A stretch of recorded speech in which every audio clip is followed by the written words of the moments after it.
This is a Culture Inject production.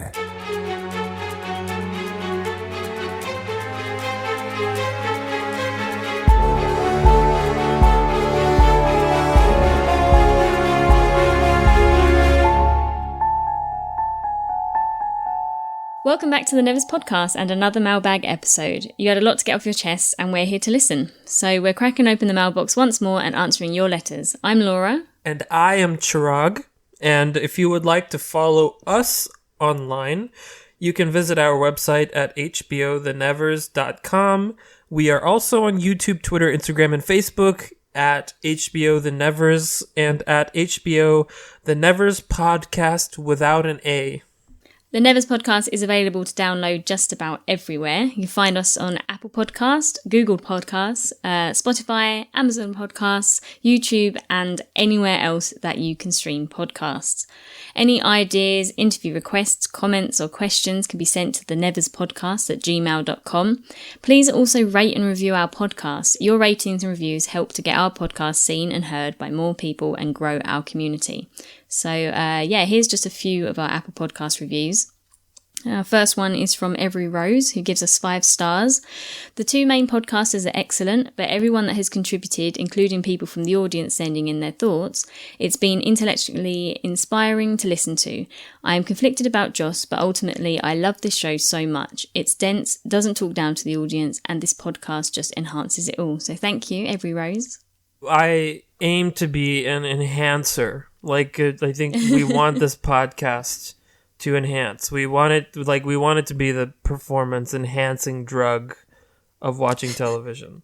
In the spirit of the Olympics, I feel like I want to mention, listening to us, however, will disqualify you from the Olympics of just talking about TV shows with your friends. Because I feel like at least for me, that no one wants to hear a bunch of pretentious metaphor unpacking outside of this venue. I don't think that's the easiest water cooler discussion. You know what I mean? It's like, hey, Fred, let's deconstruct the symbolism of Breaking Bad while we are standing here hydrating. It's like, nah, let's just say some cool shit. Like, damn, did you see that dragon? Or, wow, Sheldon is a kid. That kind of stuff. The next review is from Sam Messier. They say that I love the host's analyses of the episodes. Listening not only allows me to relive the episode and savor the juiciness of the Nevers, but also gives me insight into key bits of dialogue and clever symbolism that I missed. Well done. Thank you. Thank you. Your appreciation is appreciated. Yes, thank you very much. Our next one is from Jean Dragon, who also gives 5 stars. I enjoy listening to your takes on the episodes, and I always feel like I learn something from Chirag's deep dives. I'm writing because I was just so impressed with the gentleness that you both treated Alice's points in her letter. You two shine in the way that you handle criticism, and your responses were what I wish more discussions were like. So thank you, Dream Dragon, and thank you to all who have left us reviews, both good and bad. They help to tell us what we're doing right and what we can improve on, so keep them coming. We're going to move straight into our discussion of all your letters, so we'll work through them one by one and we'll discuss each one a little bit. So let's open the Nevers Mailbox and see what awaits. Let's do it. Our first one is from Pam Pittman. This is about, where do the turns go when the characters die? So, hello, I'm new to Joss Whedon universe. I've never actually watched any of his shows except Buffy way back in the day. So firstly, I've been incredibly impressed with this podcast. You deliver some really great insights which keep me diving deeper into the show. Thank you for all your hard work. So thank you, Pam. So there's a couple of things I wanted to get your opinions on. So firstly, I haven't rewatched the show yet, but as I was watching it week to week, I started wondering what happens to the blue orbs, or their turns, after characters who are touched die. Do the blue orbs just die with them, or could they float out back into the universe and enter someone else? Could they possibly return to the Galanthi? I know we haven't seen them again after a touched character dies, but I feel it could be possible. Is this perhaps why the Galanthi seems shriveled up, seemingly powerless or sleeping? Because it lent its power to the humans so they could carry out its mission. Just a lingering question I've had as I watched it. What do you think, Chirag? Well, the spores are absorbed, right? Like when you spray perfume on yourself, when you die, those pleasant olfactory particles, they won't outlive your rot. It's not like they have a half-life that exists beyond you. But I think as far as your idea about the Galanthi, I think like maybe the Galanthi is spent. So the chrysalis is it needing to recharge. But I like to think that there's a synchronicity to the outer change and transformation that the Galanthi has brought to Victorian society, and the inner change and transformation that the Galanthi is going through itself in its little chrysalis cocoon. That I like to think that our society is a caterpillar in the midst of its transformation into a butterfly too, but we're just going through some cocoon growing pains.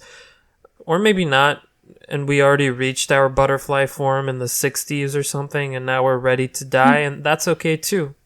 Because death is just another kind of transformation. I don't know, what do you think? I was going to say something very similar, that I don't think the spores go anywhere else after they've like kind of been lent to one person. I think they kind of use it up. Because I always think when it goes into a particular person, it becomes something very particular to them. Like it feeds off of their life energy and that's right, what their emotions and feelings are. Yeah. So I don't think it can then go to another person. But I was going to say a very similar thing, that I do think it makes sense that the Galanthi is kind of exhausted now if it's given all of its kind of life force out, because that's kind of the sacrifice it's made. I feel it's given its life force out to try and save the human race or the world or whatever. And now it's kind of in a sleeping coma-like state, underground. Like I understand that too, and like you were saying with the spores, it is a Newtonian law that matter can be neither created nor destroyed. So whatever those particles are composed of, I would imagine that they are not destroyed upon the death of whoever they're inhabiting. So as personalized as they are, maybe the spores do live on, maybe they drift out of the dead bodies of the people and continue to the next person. Good question. So they continue with their question by saying, another thought, do you think Lavinia could be touched? I understand she's in a wheelchair, but perhaps she's hiding her turn from everyone and trying to discover as much as she can about it.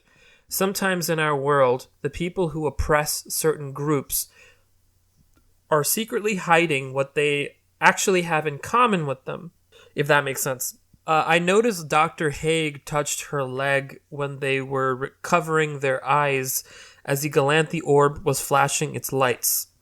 This made me question if Dr. Haig knows of her turn, if she has one, and is advising her to hide it, or if he's just manipulating her. I kind of think that if she had a turn, he would want to experiment on her, like he's experimenting on all the other people. Right. I don't know if it's kind of...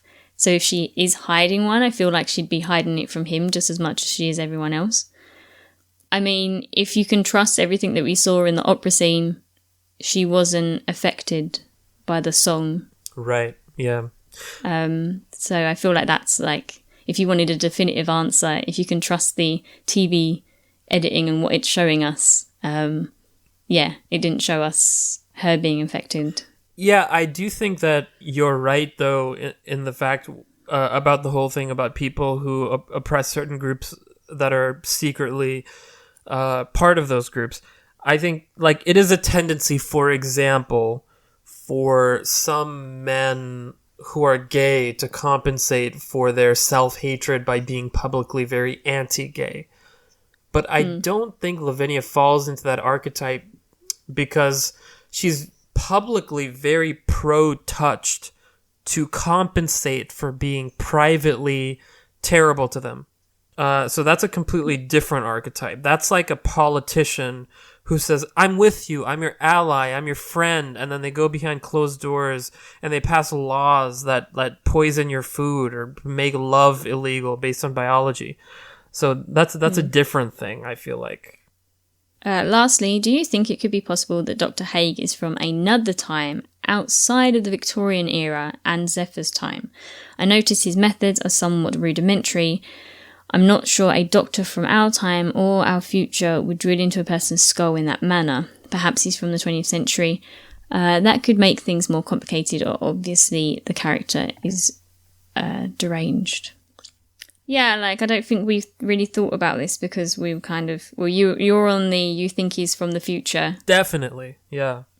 But if time travel is a thing, is there anything stopping the possibility of him being in the future, but that he's actually from the past, and then he's gone and lived in the future and fought this war, and now he's come back? Whoa. I don't know, you scrambled my mind. But, I mean, that is really interesting, because for him coming from the future, lobotomies would be, like, very passé, you know? Like, that would be very... That's so that's so like 1896. That's so that it would be out of fashion for someone from the future. But it could just be a situation where he's like, when in Rome, you know, might as well try out lobotomizing. Could be fun. He's like in his experimental phase. He's just trying anything and being open-minded. Like, literally open-minded, like, as in literally open-minded. He's physically opening people's minds, but it could be just like that kind of thing. I don't know.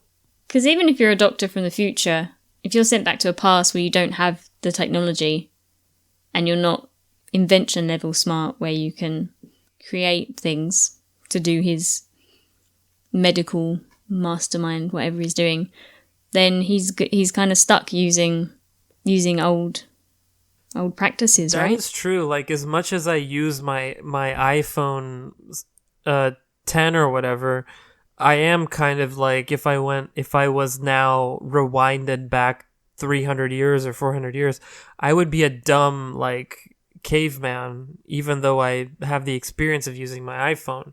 So that is true in the sense that we just kind of rely on smart people to develop technology that we don't understand under the hood, and we wouldn't be able to replicate. You need a penance to create all that for you. True. But also I think he's just like, you know, when in Rome, probably. I think he's when in roaming the lobotomy situation. He's enjoying. He's almost like having fun at a convention cosplaying. He's like, you know, I'm here, let's live it. Let's like not pretend that I'm not from here. Let's just go all in. Like, is it a let's do all of it. Let's do the bloodletting, let's do the pulling teeth. Let's kind of like, you know, experience the full Victorian the full Victorian experience, essentially. Yeah. So Pam goes on to say, keep up the good work. So yeah, thank you, Pam, for writing in. Thank you. Okay, so the next email is from Bradley Mines. The subject line, something that's been a little baffling. So Bradley goes, yes, me again. And then he continues. So this whole Malady gang thing, first the Colonel, he seems to be able to control the thoughts of others, yet not Malady. And I think he's referring to Dr. Haig. Sure, on the one hand, we can say that Malady had her mind messed with by Dr. Haig, presumably, yet she was keen and aware enough to have that ploy from Effie Boyle to the hanging all thought out down to the last detail. So does that mean that there's a little Galanthi in Malady that can't be manipulated by others' turns? So the Colonel is the other gang member, the one that can influence people. Oh, yeah. Was I misinterpreting so he's the one that? Okay. Yeah, so he's. My first thought is, well, I don't see why he would want to control Malady's thoughts, because, like, you know, his thing only lasts for a certain amount of time and it would wear off and she'd know and, you know, she'd probably kill him. You know, I feel like he's the same as the lady. They're happy to be following whatever vision Melody has. I don't see any purpose for him to try and control Melody in the story or in his character. Yeah, I don't... I mean, it could be that she's not affected by other people's turns, but I think... yeah, I just don't think we've seen a reason for him to try and control Melody in the show. I didn't realize that he was talking about the Colonel, which was the guy who was kind of assisting Melody. You know, now that I think of it, that could just be a testament to Melody, given the fact that even though his power is to control people's minds, that she has this control over him. And because of whatever intelligence or magnetism or leadership she has, that we haven't really seen that side of her yet, that she was able to kind of galvanize this guy who will run through a brick wall for her, who will, you know, electrocute a bunch of people at her fake hanging for her. That's an interesting thing to see, that she has people who are loyal to her for a reason. It's not just because, you know, she's not... There's nothing more on the surface but someone who speaks in riddles and is crazy. Yeah, I think they did good with the Colonel's ability, because giving someone just like full-on mind control is too much. Like, they'd be near on unbeatable. So having this power where it's kind of like he just says, you know, and then it lasts for a fight, seems to last for a finite amount of time and it can wear off. So, but yeah, I think I'm with you. Like, Melody has such a... I don't know, she has a vision, she knows what she wants to do, and these henchmen follow her with everything they have. So to see someone who can literally control minds be controlled essentially by someone else, yeah, kind of shows you how powerful they are. So Bradley goes on to say, and is there more to the plot with Melody? So is Fireball Annie there as a spy for Melody? In episode 2, Annie says to Melody, I can work with crazy, I can't work with stupid. However, Annie turned very quickly after the Melody and Amalia confrontation in episode 2. Then in 3, again, saying, I can work with crazy, I can't work with stupid, to Amalia. But we know that Melody isn't stupid. Yes, Mary dying brought her to the orphanage. There was a connection between Melody and Mary. Well, Melody felt. So could Melody have planted Annie there to get more information on the Touched, Amalia, and their mission? There's some tension with Annie and Amalia after the funeral, and Annie chose to go after the Galanthi and not to save Melody, possibly already knowing she wasn't going to hang, so she could find out that info. Melody said to Annie in 2, as she was going to get penance, we'll do a proper job after this. Annie says that she works alone but repeatedly calling Melody boss and follows her orders. If this is a one and done, it would be so disappointing and so much to delve into. So this is basically questioning, do you think that Annie is like a double agent? I don't think so. What do you think? Because I feel like when she was saying that I can work with crazy but I can't work with stupid, I think that was the first indication of their eventual rift. And there's no evidence that I can see that would disqualify that piece of dialogue, because at one point, based on that piece of dialogue, at one point Annie was working for Melody because Melody is not stupid. Like Annie said, I can work with crazy, but I can't work with stupid. And the fact that she was working with Melody means Melody is not stupid. You know, so at one point, but, you know, when Melody started to do some I guess questionable things, that's when that rift started to happen, because their relationship was very mercenary.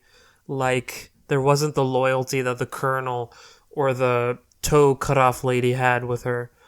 So I think that's the main thing with Annie, is that in my eyes, you know, she's a gun for hire. She's not overly bothered by what the end goal of the person who's paying her is, until she starts seeing that they're acting in a stupid way, not to, probably not to make money or get paid. And if Annie's not going to get paid and she's putting her life on the line for no good reason, then she'll walk away, which is what happens essentially. Like, she reaches a point where she's like, "Nah, I can't be working here anymore," and just leaves. Which is why I think that's such a beautiful thing about the character of Annie, is that she is a gun for hire. She doesn't care. She's very self-involved, very much just, in the orbit of her own self-interests, just like the character of Jane from Firefly, for example. That's what I was going to say, yeah. She is our Jane, but it makes a pretty quick crossover to the, here's the morals and here's where she really stands, and her, she finds her own thoughts on things. Because I feel like she's come from a world where she's had to live on the streets and, do all this work and everything. But now she's found it's almost like she's found a purpose. Exactly. And that's what I was going to say. Yeah, like Mary's song is the first indication or instance that we've seen in which she's decided to align herself with a group of people, not based on this mercenary thing of her own self-interests, but based on a higher ideal, like something to fight for, something larger than just herself, something to make the world a better place.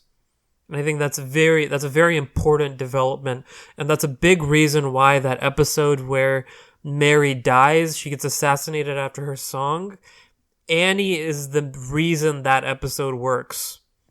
Because she starts off that episode using her powers to destroy for her own self-interest. And she caps that episode off with her using her powers to protect and to guide people towards community. And that kind of arc is what really adds this import and this weight to not just the show, not just like Mary's song, but to the show in general. Like, without her character, that would have been a bit of a weakness, I feel like. Yeah, so I don't think she knew anything. Because I think if she had known what Melody's end goal was, she would have definitely told them. And they would have, because Pennant's they essentially kind of wasted all that time and resources going and trying to stop this hanging. I mean, I guess they did save people, didn't they? They saved some of the audience members watching. Otherwise, they would have all got electrocuted.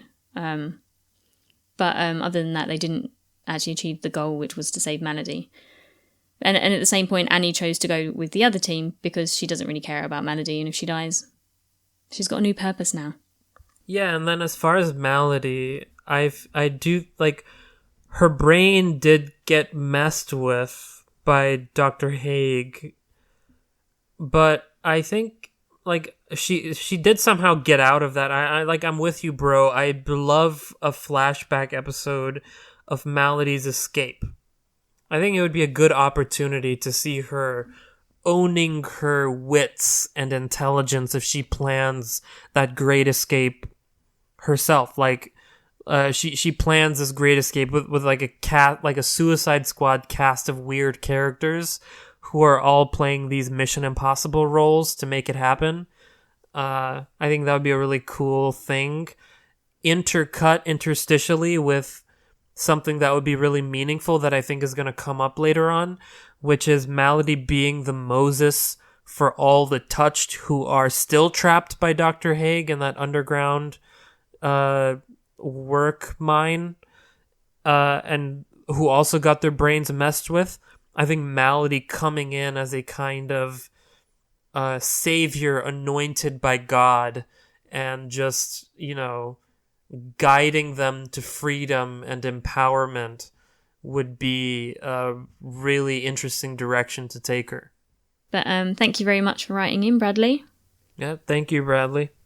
So the next 3 letters are in response to our response to Alice's email about all the controversy stuff. So we're going to read them in one go, I guess, and then respond to each one afterwards.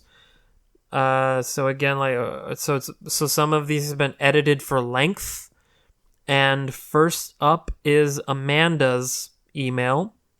So Amanda starts off with, she says, "First off, I would just like to say I think you all handled that email from Alice quite well. You spoke compassionately and diplomatically, so thank you for handling that long email very well." Amanda goes on to say, "I have compassion about this person's neurodivergence. We all have our struggles. Plus my sister has autism, which often makes it difficult for her to listen to other people's sides or take in new information that will make her think differently. However, when you put things out online for people to read, regardless of being neuroatypical, you have to expect people to have critiques of what you say." Amanda continues, "I am not on some bandwagon high horse. I don't think Whedon is the most evil person ever, nor do I think he's the worst abuser in Hollywood. But what he allegedly did was undoubtedly abuse. To chalk the bizarre, toxic work environment he created as him not being a ray of sunshine 24/7 is quite diminishing. TV shows work around pregnancy all the time. There is no evidence of Charisma hiding her pregnancy, nor is that possible. Based off timelines given, she told them before production of the season began. The season could have easily gone with the ideas Greenwald had before he left. However, Stephen DeKnight, who joined the writing staff during Angel's 4th season, said in an interview at the time that someone on staff several episodes in had proposed a villain that didn't have a name yet. The fact that this person tries to minimise all this with, "oh, he's just flawed," is actually very offensive. If all this was done to you, Alice, would you be so understanding? I really doubt it. When it comes down to it, she just likes his stories and wants to not feel shamed for it. So in the end, she's degrading other people's experiences all over the fact that she likes his fiction." Amanda continues, "I think this is a huge problem for fandom, as you two pointed out, where they take the art so personally you would think they wrote it. You can still enjoy work you watched before knowing these things. It doesn't have to be a personal offense to you that people are calling out abusive creators. Maybe people should focus less on writer and creator names and just try to evaluate things in a more unbiased way, because degrading a work just because he created it is a short-sighted and foolish. It's detrimental to everyone else who works on the projects, but it's also foolish to endlessly praise a work just because he wrote it, as though he never wrote a bad idea down before." Again, I appreciate how you, the podcasters, dealt with this email, and I understand not wanting to talk about it more. This podcast is about the Nevers and not about dissecting scandals. You shouldn't have to talk about it more, but if you were to read this at any point on the podcast, I just would want people to consider the things I have said as valid. Amanda continues, "Again, I apologize for how long this is, but I felt I needed to get this off my chest. I look forward to your Firefly episodes and hearing more from you as the second half of the Nevers' first season finally comes. Thank you for your patience with these emails, Vanessa." Thank you very much, Vanessa. So moving on to our next letter. So this letter is from Thomas Kelly. "I tend to get terribly verbose, so I'll try and make this very brief.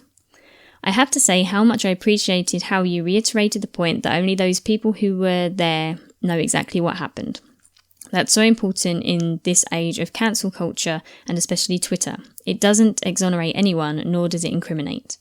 I believe there's been a paradigm shift which puts generations at odds sometimes. Yet there has been some occasional crossover by a portion of older individuals who've adjusted. Growing up, the rule was, don't upset the boss. Now it's become, don't upset the employee. And I'm not saying one is preferred over the other, but one appears more natural and certainly the modus operandi, historically speaking." They continue, "Personally, I don't like what I perceive as no longer learning to deal with situations that can simply happen in life and often do. To be clear, I'm not talking about accepting criminal behavior, nor am I talking about accepting any of these negative behaviors when I say these things. I'm talking about accepting the reality they happen, as they happen. And we each must learn how best to deal with them personally, rather than expect them never to happen at all. Instead, it appears we're not only attempting to alter what real life is so that people don't get upset, but deny reality. Just trying to put nuance on this point is really difficult in text. That last point is primarily aimed at how best to address this, particularly if somebody does not want to change how people generally handle these situations.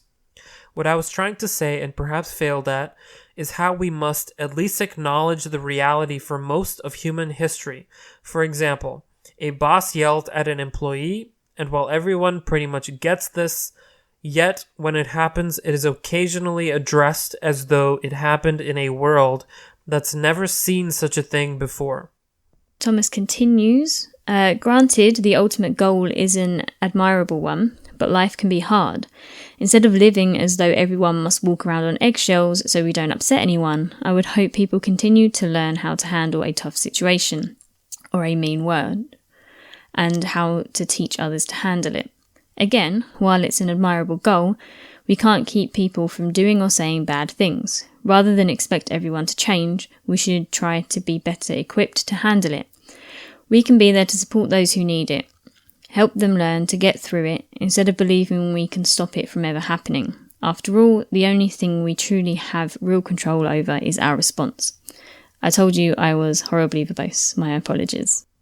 And the last letter on this topic is from Gnomes Rocks. So they say, I think there's an important thing to note that though Stephen DeKnight says people were aware of Charisma's pregnancy before production started, the writer's room starts well before production. Joss is not one of those showrunners that just wings it as the show goes on. So it can both be true that they were able to pivot before the season started, and that her late admission and using only her agent to communicate ruined weeks of planning. Other writers and producers have also mentioned Charisma's lack of professionalism, as well as Joss playing favorites.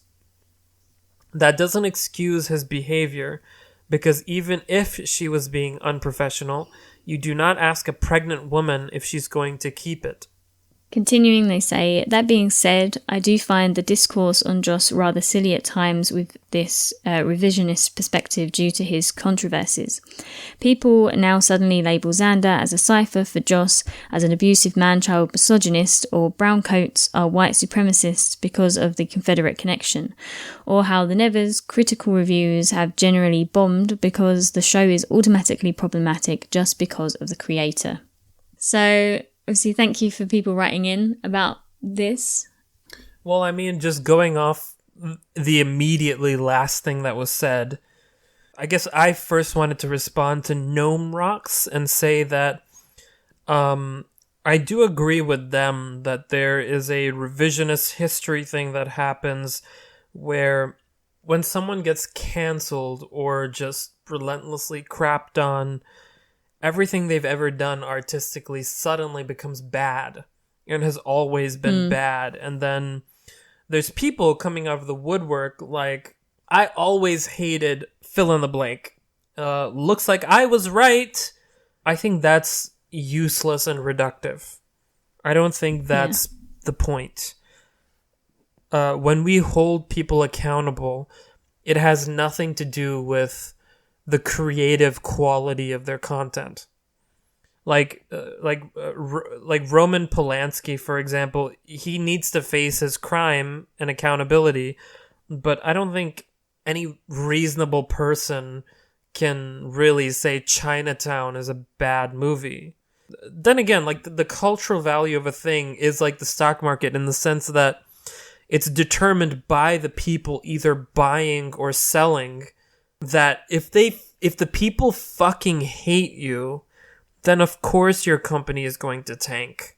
Of course they're going to sell, even if you make the cutest stuffed animal, because at that point, if the people hate you, your teddy bear becomes a symbol of the patriarchy.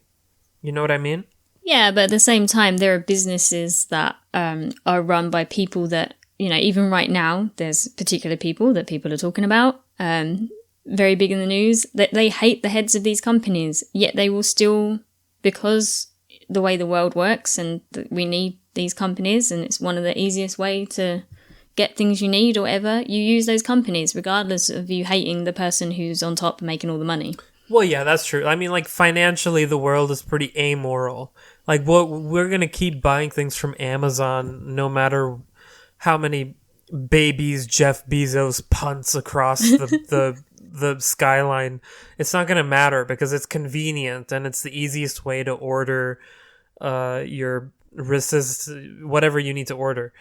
But yeah, and it's just like as a metaphor, I mean. But yeah, but I'm just thinking, like, most people don't think about who's on top and who's created the thing.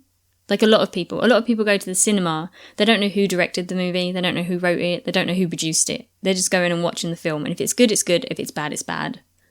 So should knowing that the person who created it did whatever horrible things, if you thought it was a good movie, should it affect the fact?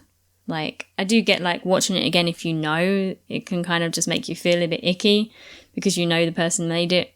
But like what you said, it's not going to instantaneously just make it a bad film if you once thought it was a good film. You're right from the perspective of the casual viewer, but if you think about it from the gatekeepers, the media, the people who kind of shape perception of how good or bad something is, I guess you can call like the critics, those people are going to be aware of the creator and they're going to be aware of the politics and, you know, they're going to be informed by their memories of the past and their awareness of the kind of social relationships between, you know, the various people involved, I guess. I don't know if that makes sense, but the fact that those people are aware, it has a trickle-down effect where I feel like culturally everyone becomes aware. Like the Nevers, for example, and I think Gnomes Rocks mentions this, the Nevers got kind of like very mediocre reviews by critics. And just in the media, it didn't get very much attention. And, you know, just like, I think that the Emmy nominations just came out, and the only nomination this show got was special effects. I think that, and again, I'm just kind of speculating here, but I think if Joss Whedon was not involved, or if he was involved, but he just kind of writ this show and didn't have his name attached, this would have been a phenomenon, I feel like. And at the very least, the costume designers should have got a nomination. Like, they did a phenomenal job. And there's so much about this show that is phenomenal and Emmy-worthy, and I would argue better than The Mandalorian, at the very least. Not that The Mandalorian is a bad show, but I just think that this show is relatively more deeply thought than that one. Yep. Like, this season of The Nevers was definitely stronger than the last season of The Mandalorian on a lot of fronts. The problem is that reviewers and critics aren't just critiquing a movie. What they're essentially doing is advertising it. If they give a movie a good review, they're essentially advertising it and telling you to go watch it. And they're being, like, tiptoey because they don't want to advertise a film or a TV show if there's all this controversy around it, I suppose. We'll see how the next one does with a different showrunner. If suddenly everyone just jumps on board. Yeah, we'll see about that. Is there anything more that you wanted to say about the Charisma Carpenter thing? I don't know. I don't know is essentially like 100% how contractual obligations and things work? Like, is it in a contract as an actor, like that if you find out you're pregnant or something else like that, you have to inform them like immediately? Or do you know what I mean? Like, I don't know what the ins and outs of their contracts were. And at the same time, were they contractually obliged to keep her on board? Because if they were going to have such a hatred to someone, would it not have been easier to just write them out of the show completely? Like, why would you make efforts to rewrite a show to keep them in if contractually you could have just got rid of them instead? Right. Do you know what I mean? Like, what were their contracts and what was everything written up? We don't know, or I don't know anyway. Because it's that whole thing of like, I don't know why you would keep someone around if you're then going to make their life a misery, or vice versa. I feel like, and I'm going to go on for a minute here, I think instead of getting back into the weeds of that situation and all that stuff, for me at least, it might be productive to put a little distance between this, and I want to relate this, and specifically as a response to Gnomes Rocks, I want to relate this situation to stories that I've heard that came from that movie that Alejandro Inarritu made, the one where Leo DiCaprio gets jumped by a bear. You know which one I'm talking about? It's called The Revenant. So from what I've heard, that movie was hell behind the scenes.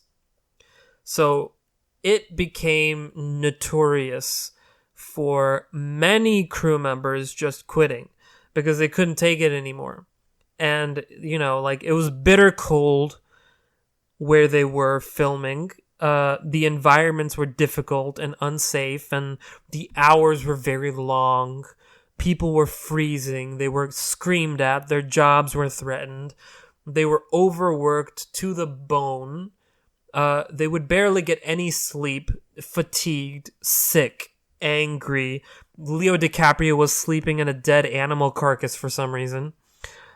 Just like a nightmare production, right?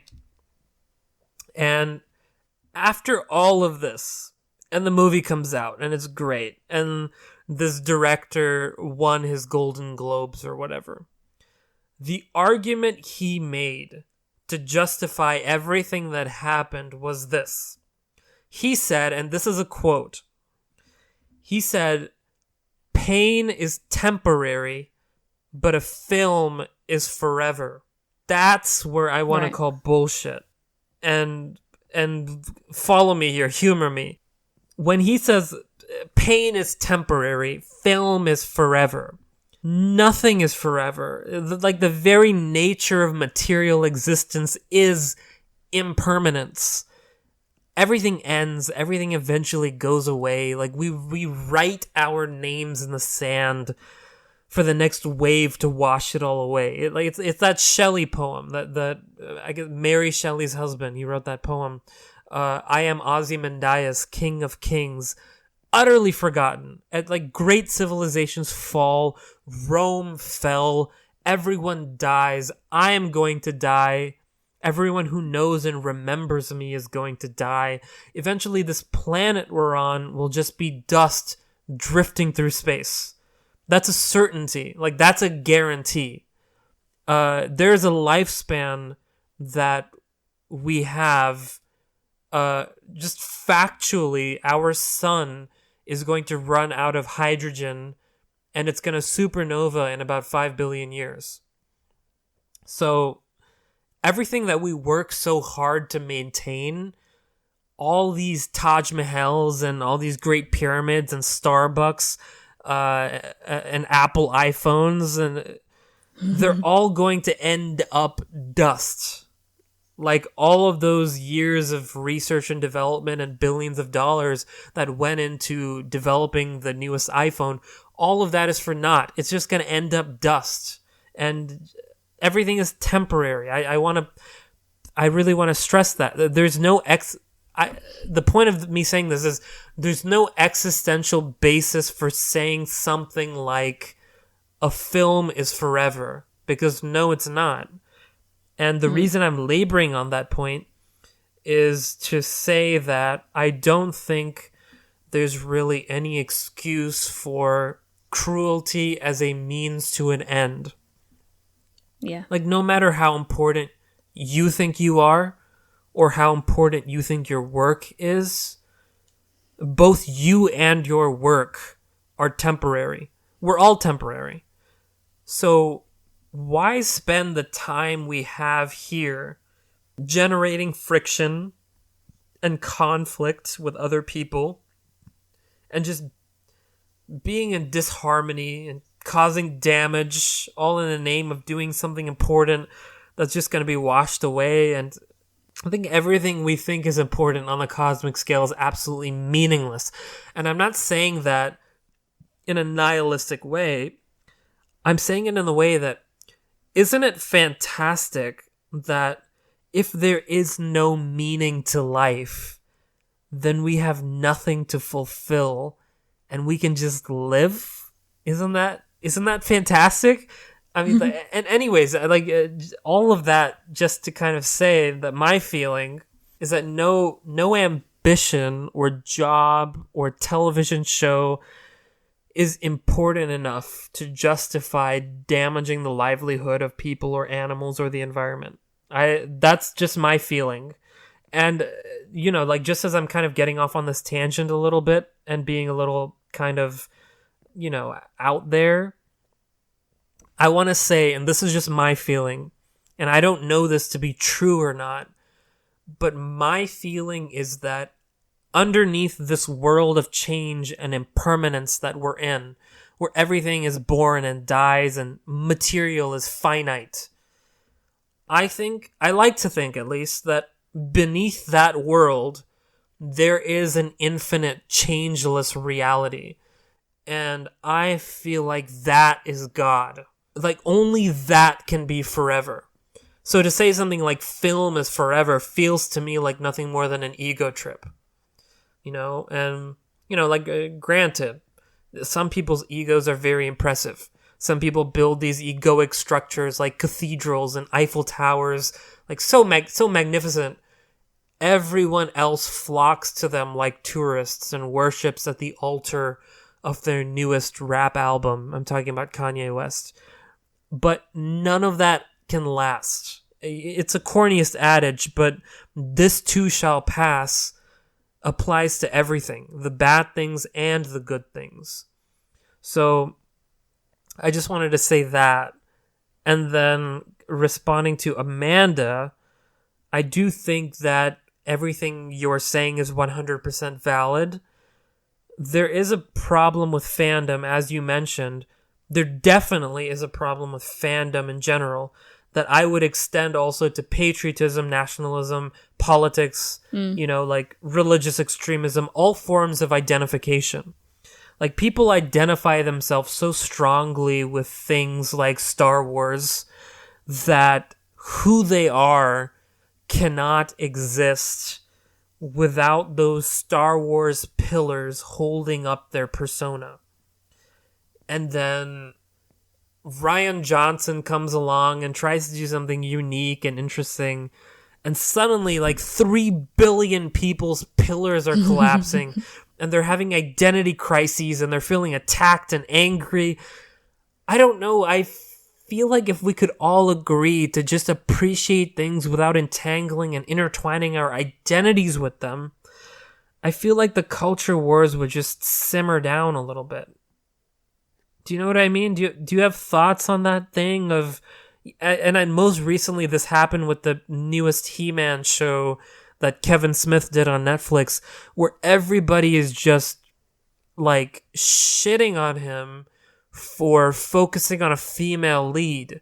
And like, I get the nostalgia betrayal of that, but why are we so nostalgic? Why are our identities so threatened by changes and evolutions? And I don't know. Do you have any thoughts on that before I go on? Yeah, so I mean, in terms of I want to bring up a point after this to Thomas Kelly's letter, but like, I have major issues and could talk for hours about like patriotism and, I don't know, tradition and how people, and I guess most recently I've been really angry. I live in England, and like the football like how crazy people can get because they happen to be born in England and they're following the England football and they have no real affiliation with this football team whatsoever.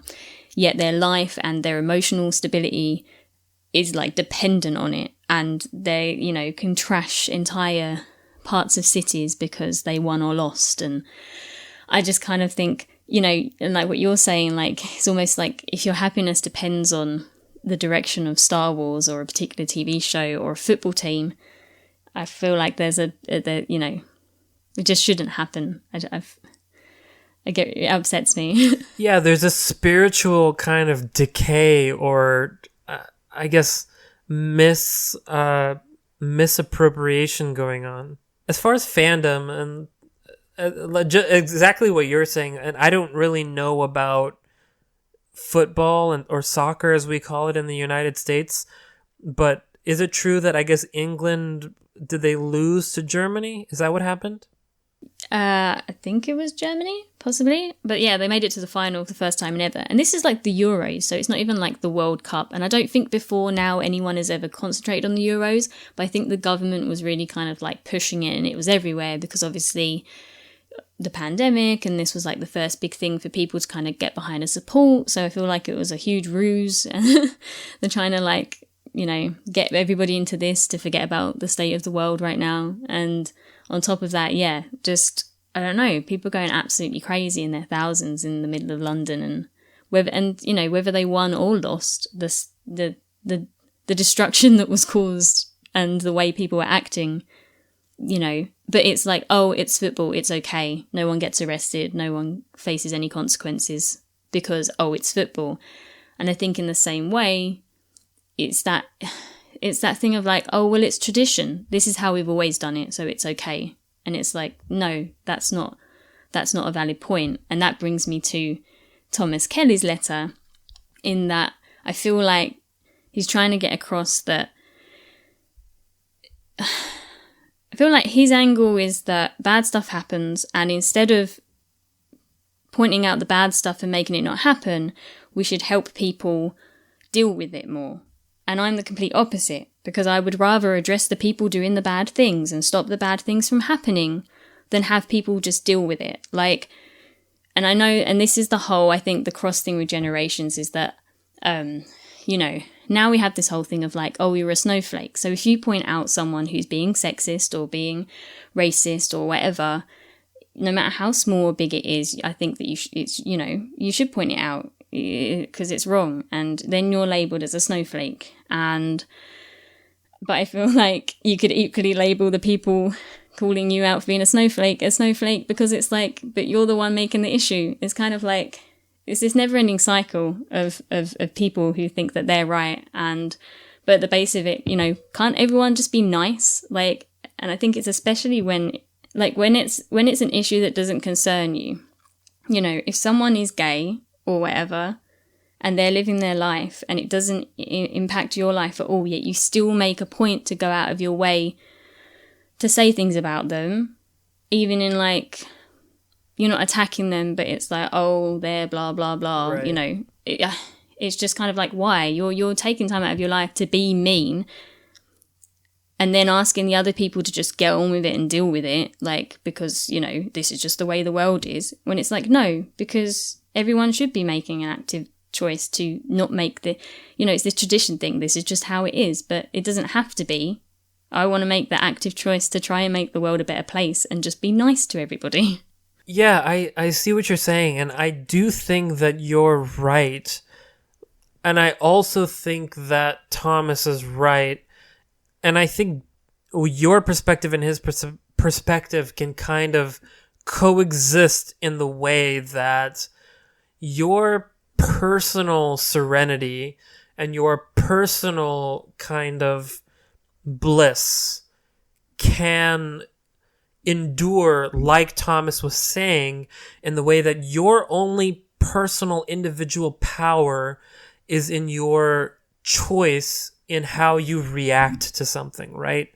So even if you're in a situation or circumstance in which you're being insulted or belittled or just, you know, ridiculed or oppressed or whatever it is, on a personal level, I get what Thomas is saying, and I think that is the right approach, which is to just accept what is happening and deal with it in a way, in whatever way you can, and just accept it and say thank you and kind of preserve your own serenity, your own bliss, your own being okay with yourself, regardless of however loudly your boss screams at you. But to kind of marry it with what you're saying, I do think that along with protecting yourself, it's important to also speak out systemically when there are people in power who are doing things that are oppressive or wrong or negative. Both things can coexist.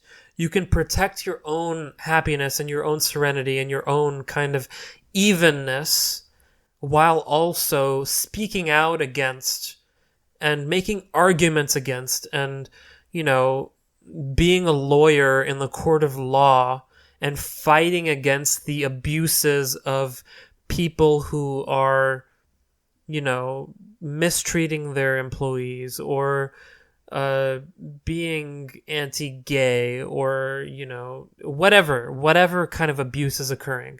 It is important to fight and to speak out and to seek systemic change and not allow people to get away with abuses of their power. Both things can coexist, I feel like. I do feel like sometimes we think that anger and revenge and this thing that's in us where we want to dominate and we want to destroy and we have this righteousness within us and we want to really show people that they're wrong and we're right. I think we're kind of attached to that, and we don't necessarily need to be. Like, as much as, again, like, if somebody is against racism or any kind of abuse or oppression who is angry, I'm not going to say don't fight. Fight by all means. Like, your anger helps you swing that sword with more force than you would if you didn't have that anger on the battlefield of justice, like a social justice warrior, whatever. But I do think that if we can still fight without that thing of, oh, we got to get revenge, we got to kill the other side. If we can fight with compassion and understanding, fight for what is right, while also, being kind of secure within ourselves and not falling to the drama of psychology. I think that is the ultimate approach. And like, I'm just thinking of this right now, but there's this great story of, if I can recall it, there was a samurai whose master was killed, right? And the samurai went out to find the killer of his master and take care of that. And when the samurai found the guy, he was going to kill him, but that guy spat in his face. And the master, and the samurai, instead of killing the guy, put down his sword because he was feeling angry in that moment.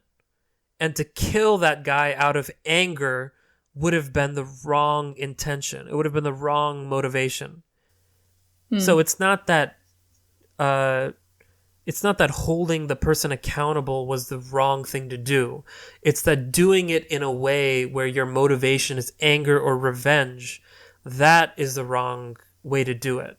Or maybe not the wrong way to do it, but not the ideal way to do it.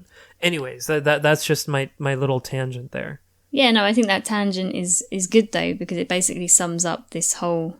I think the place we're living at the minute in the world is that even if if you're not angry and you tell someone, oh, by the way, what you just said is sexist, instead of taking it on board and having a conversation with you, they instantly go, oh, you're being a snowflake or blah blah blah, and then we end up with these like very harsh two sides that just can't talk to each other or kind of take on each other's views or get to the bottom of anything. I feel like that's where, especially like on social media, there's like just this really harsh divide. And it's exactly. And you mentioned the two sides of it all, and I think that's a big illusion, because there is no such thing as two sides. We are all on the same team, and there's no separation or distance between us. So when we erect those borders and those walls and those barriers and whatever it is, that is a disconnect that is unhealthy. We're all on the same team, and when someone else who is part of you is having ideas or thoughts or views or political beliefs or whatever that are destructive or are negative or are causing harm, the two sides-ism of it, I don't think is helpful. I think bringing them in and loving them and you know, feeling empathy and compassion and being in their shoes while also fighting for what is right is the only way that we can all be together. Because if we attack people, that inherently makes them separate from us. And when we do that, we create factions and political parties and beefs and all this kind of stuff that we don't need to be doing. That's just my feeling on it. Yeah, and I did want to mention one more thing that you said, of course, like as football is a distraction for the state of the world. I think that's kind of true. You really hit the nail on the head with that one, in the sense that we are focusing in on this grand spectacle while there's a swirl of plastic kind of just in the ocean poisoning everything. And you know, it's as much as we are attached to these things, and this is also on the idea of fandom, I wanted to mention this thing that David Foster Wallace said, the novelist. He said, you can't not worship. You're always worshiping something. And you better pay attention to what you're worshiping. Because if you worship the wrong thing, it can eat you up. And I think, like, for me personally, my goal in my life is to find some kind of experiential connection to the infinite. And this is going back to the kind of the impermanence of this material world we live in. I do think, and again, like, this is not something that I know to be true. This is something that I want to explore in my own life. And it's something that Carl Jung calls the numinous, that which is larger than me and I am a part of, the infinite. And I think that's a relationship that we've kind of lost in our grasping towards pop culture and politics and identity and all that kind of stuff. And there's this great Polynesian expression that Lisa Marchian talks about, and so does Joseph Campbell. It is, and this is what it is: fishing for minnows, standing on the back of a whale. So the fishing for minnows part is what most of us spend most of our lives doing. It's like getting dinner on the table, doing shit for work, and picking up the dry cleaning, taking the kids to their dentist appointments, whatever it is. That's the minnows, and that's where we spend most of our life. And that, that's important for survival. We need to do those things. We need to take care of our work and our families and our jobs and just the tasks that we need to accomplish. What we don't usually notice is that we're standing on the back of a whale. And I feel like if we take a second every day to be conscious of the ground we're standing on and how it supports us and it shifts underneath us, and it's this living, breathing mystery, which I think is kind of undervalued in this world of Google, where everything is all the knowledge is at the tip of our fingers. We can just Google anything we want to know. But that there is a mystery to this world and this universe we're in. We don't know. There is an unknown that we can never reconcile with while we're in our human bodies. And, you know, while we're on this earth, there's always going to be a million things to do and tasks to accomplish. But I feel like taking that minute every day to be conscious is critical, for me at least, in being aware that we're all just parts of a much larger whole. And maybe that awareness that we're all parts of a larger whole, like we're on this spinning blue marble that is minuscule in the cosmic scale of things that are happening. Maybe that awareness will allow us to overcome and transcend all of our kind of individual egoic structures, you know, that I was kind of talking about earlier. And it will allow us to live with the infinite, and if not, have a relationship with the infinite and the unknown and the mystery, and kind of just get over ourselves, which I think that's a big source of conflict in this extremely rational world where we think everything is explained, and so our only, you know, object of worship is ourselves. We need to worship ourselves and satiate ourselves and consume and eat tasty treats and chocolates and watch our shows and, you know, pedicure our toes and do everything we can at the altar of our own ego. If we can kind of get over that, I think that could be helpful. And maybe, I mean, this is a very, very extreme tangent that I'm taking. It has nothing to do with the Nevers. But I just, you know, like, if I had something to say about this, that's what I would say. And I just want to stress that I'm with everybody in the sense that I'm also very much consumed by my own ego. I'm also contending with all of that stuff and trying to figure it out and exploring myself and my relationship with my existence on this planet Earth as I continue to do all of my, you know, tasks. Like I have a job, I have a family, I have friends, I have commitments and relationships and roles that I need to play.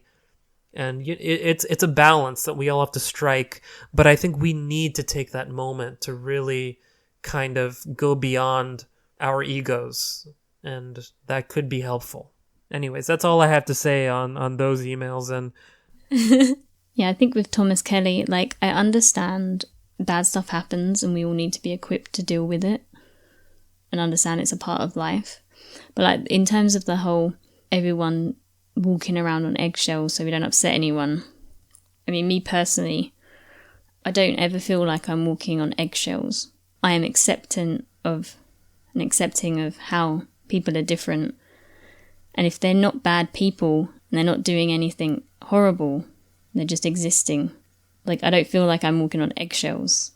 I'm also just existing, and, you know, I'm not walking on eggshells, but I won't ever offend them. And I think that's the thing. I've spoken to like older people in my family, and they have to make a real conscious choice to not offend everyone. Whereas for me, I feel like I'm never making a conscious choice. I just don't ever offend anyone. Exactly, yeah. I mean, you want to be considerate and aware of other people's emotions, but I do think that Thomas is right in the sense that you're not responsible for other people's reactions to what you're doing, but you should also, you know, in relation to that, you should absolutely take in how other people are responding to you and adjust accordingly. So if other people are just freaking out whenever you say the word banana, then sure, don't say the word banana anymore. Say something else. Say like a yellow fruit with like in a curve shape. Say something differently to communicate your ideas. You should adjust. You should kind of, because like, it's everyone's responsibility, isn't it, to create a world where... Exactly. We're all responsible for each other. Even some of us don't like to take responsibility for everything, but ultimately, as a person, I am responsible for everyone and everything in the universe.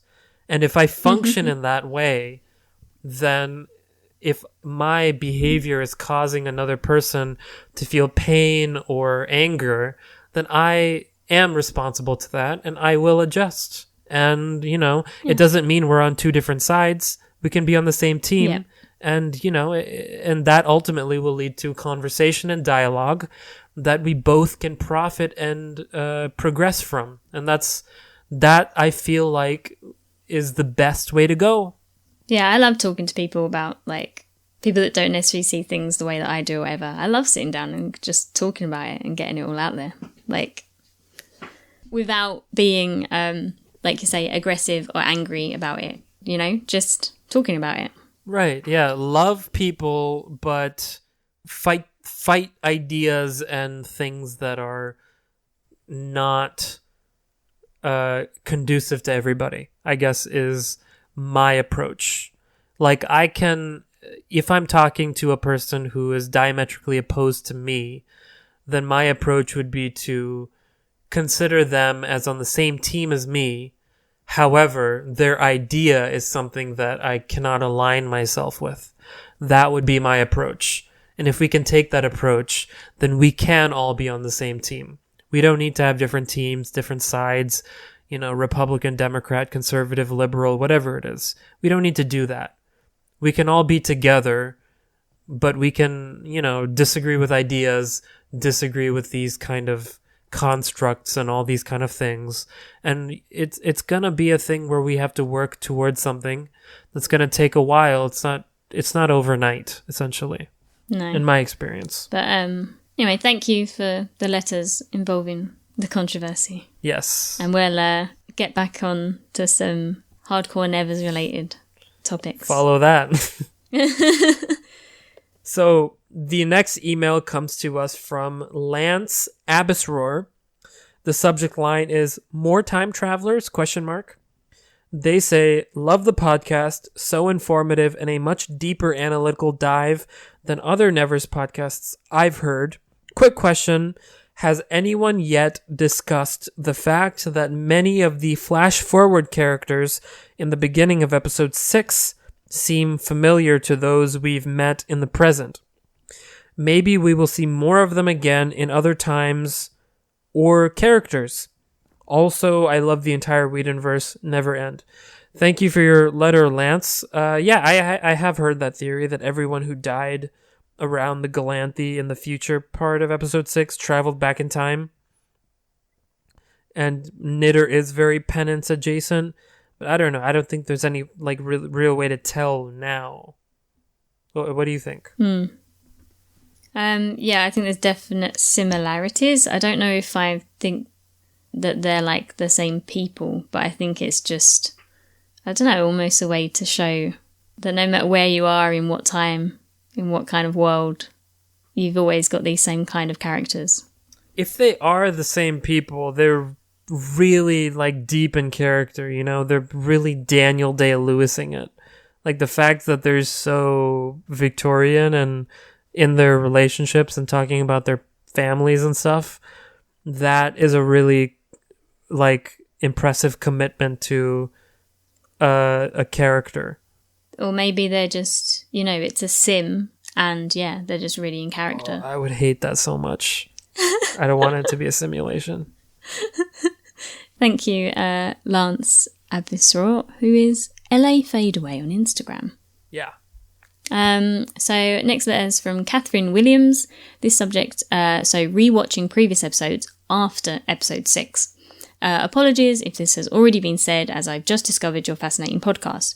The scene I found really moving was watching the scene where Myrtle and Harriet translate Mary's song. Amalia's reaction when you know the backstory, when she hears the words "you are not alone" and something about stripes, and burst into tears, really got me watching it again with the knowledge of episode 6. So thank you, Catherine. Yeah, I think even on a first watch, watching Myrtle and Harriet work together is like really great, and then seeing Amalia's reaction, you're like, whoa, you know. But then after watching episode 6 and knowing her backstory, then you can watch that and it like definitely hits harder. The clues were there all along. Yeah, all the breadcrumbs were laid out, and we couldn't see the full picture. Yeah, that scene. Yeah. It was a great scene. It's just another one of those instances where this show doesn't just kind of spoon feed us and give us everything on a plate. It gives us all the bits and pieces right in front of us, yet you don't really know what it all means. And then in really nice moments like this, kind of small moments, you know, it gives us all the info. Yeah, and that makes the revelation more meaningful when you finally figure out, oh, she's from the future. Oh, she's a soldier. That's what Stripe is referring to. The fact that she was a Stripe, and when she bursts into tears in that moment, it's like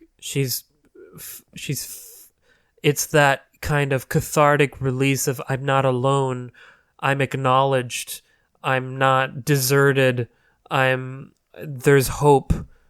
And that feeling, that burst from Amalia, and she just starts crying in that moment, it makes it more meaningful when we don't know what that means when we're watching it. But then when we realize what that means after we've learned all the details about her, it just makes the show more satisfying and more real than if it was just spoon-fed to us. Oh, you know,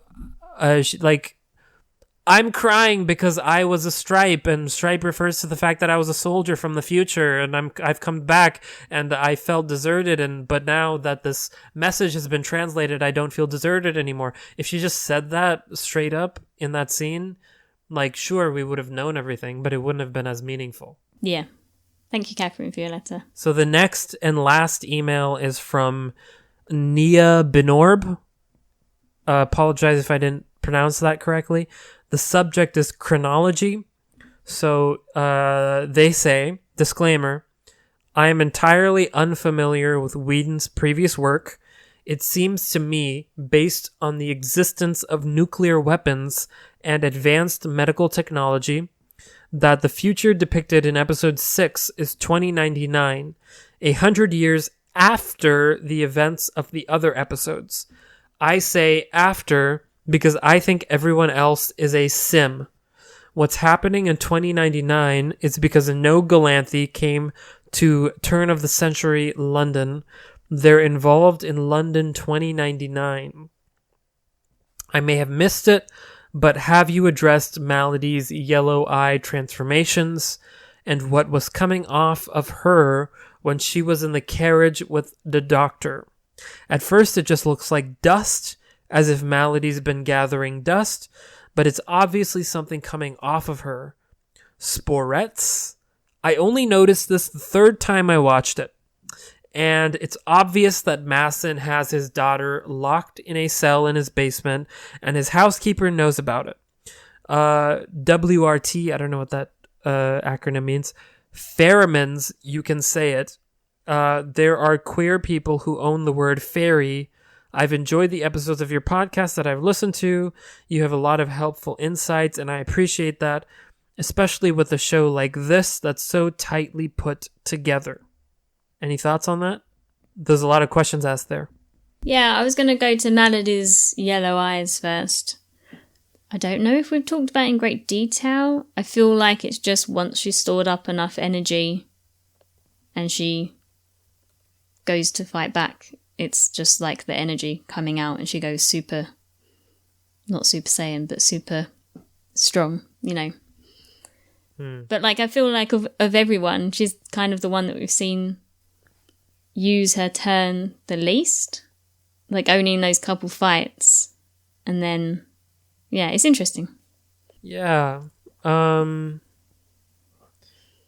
mean, like, she got her powers, whatever they are, when that event happened and all those spores came down from that ship, right? However, Yeah. I don't think, because okay, I'll try to articulate this cogently, but her superpower comes from pain. Yes. But that pain only came after she had already gotten her superpowers. So at that moment in time when the spore first landed on Malady, what was her power? What was her potential? And how did that power and potential get twisted into pain by her experience with Dr. Haig? I think that's the question.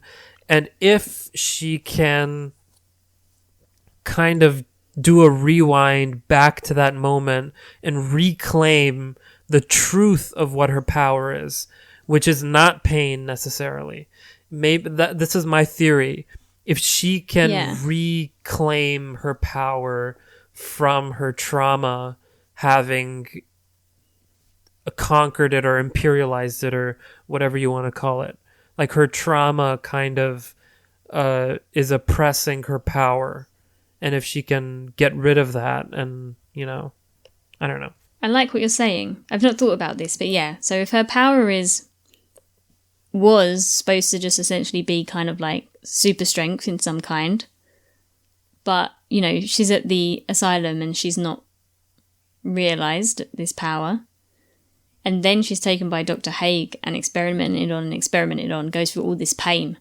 And then she has a breaking point where I would assume this power's let out and she escapes or whatever. And then it's only really working once she builds up enough, takes on enough damage and takes in enough pain, she can then use it. But what if she could just use it at will without having to be hit and beat up? Yeah, I think initially her power probably came from love and compassion and empathy. But then... Okay, so yeah. But then that got so you think her pain. power is taking, empathetically taking in whatever emotions and turning it into strength. Exactly, yeah. But it's become really just pain because that's all she's experienced. Yeah, no, I like that. Yeah, pain became the overriding emotion that kind of associated itself in a Pavlovian way to her superpower. Like Pavlov's bell, where every time she experiences pain, she instinctually becomes powerful. But that power is in her regardless of the pain or not. Like if she really loves someone or is empathetic or compassionate to another person's feelings or pain or distress, I feel like she could also become powerful to protect instead of to become powerful to defend and sabotage and escape or whatever it is. Yeah, and I think we see a little bit of that when she almost innately jumps in to save Harriet. Yeah. Not Harriet. Yeah, Harriet. Yeah. Yeah, Harriet, yeah. Yeah, at the execution. Right. Yeah, she could end up becoming the big protector. For sure. Totally. This next bit about the scene in the carriage, I have not noticed. No, neither did I. Mm-mm. And I've seen this, must have been at least 3 times. Yeah, so I'm not sure, unfortunately. Yeah, I mean, that question is beyond my pay grade. You gotta ask whoever the powers that be are. I think that answers most of their questions, right? So, yeah, thank you, Nia Binorb. Oh, that was our last letter. I feel like we went on such a tangent in the middle, but it's okay. Yeah, it's alright. There's no rules. There is a producer who I'm sure will cut some of my stuff, but for the best. I like the deep dives and learning about old stories and myths and things. But yeah, anyway, wrapping up this episode. You can find the Nevers Podcast on Apple Podcasts, Google Podcasts, Stitcher, SoundCloud, Amazon Music Podcasts, YouTube, and wherever else you stream your podcasts. For more Nevers-related content, you can visit us on the web at hbothenevers.com, Facebook, Twitter, and Instagram at hbothenevers. and at the Nevers Podcast, and also at the Nevers Podcast without the A. And that's on Twitter. Any comments or questions, you can send them to the theneverspodcast@gmail.com, and we will talk about them for ages. And then please rate and review our podcast as well. So thank you. Yeah, that's all for today's episode. Thank you so much for listening, for whoever is listening. Still, after all of that, thank you, Laura. Would you like to share your social media? So my Instagram is LauraJP1721. I recently put all my cosplays and stuff up. Yeah, I saw all that. That's really cool. I'm yet to cosplay anything from the Nevers. I think conventions will be coming back. I don't know if there's any coming back in London this summer, but if not, maybe in the fall next year. Possibly. Yeah, I think all conventions are virtual right now. Yeah, but we'll see. There's always Halloween, and even when I'm not doing anything, I will just dress up in crazy cosplays just to answer the door to the 3 children that knock for sweets. Out of all of the Nevers characters, who would you be most interested in cosplaying, just out of curiosity? I think for Halloween, a Melody cosplay would be great, because with the white torn up dress, it's just kind of looks interesting and scary, even if you don't know what it is. I love Bonfire Annie's outfit. Yeah. So in the first episode, and because I was there and we got to see her and she's lovely, then we were like, your costume is amazing. She was like, I know, and it's so comfortable. It's kind of like kimono-esque, trousers and bodice. It was really nice. So that would be interesting to get made or try and make myself. By the way, I got to talk to Michelle Clapton, who's the costume designer for the Nevers. And I don't know when that interview is going to come out, but she mentioned in the podcast that she designed Melody's costume to be inside out. Because, first of all, it's kind of a jarring thing to wear something inside out. And then it's metaphorically kind of like she wears her guts in front of everyone in that kind of way, in that very vulnerable, almost unpalatable kind of way. So it's first of all, Melody's the most distinct character in the show visually. Yeah. To be on Halloween, and then her costume is so cool and so meaningful and so interesting. So I wanted to once again throw some kudos at the Nevers costume department, because they did a really good job. But yeah, if I do delve into the world of, because I don't do much. I have got a sewing machine now, but I haven't delved really into dressmaking or anything complicated. But I think that would be a definite option for me for Halloween, for sure. Awesome. Yeah, so everybody can find me on Twitter at Mayan Mailman. You can find me on Instagram. You can find me going on ridiculous tangents that nobody wants to listen to. Thank you so much. See you next time.